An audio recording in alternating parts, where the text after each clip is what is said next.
আসসালামু আলাইকুম রহমতুল্লাহ। আজকে আমরা কুমিল্লা থেকে একজন পেশেন্ট ডক্টর রফিকুল ইসলাম স্যারের চেম্বারে নিয়ে আসছি।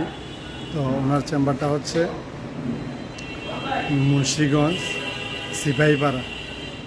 তো স্যারের চেম্বারে আসলাম। স্যার থেকে যে এটা হচ্ছে স্যারের চেম্বার।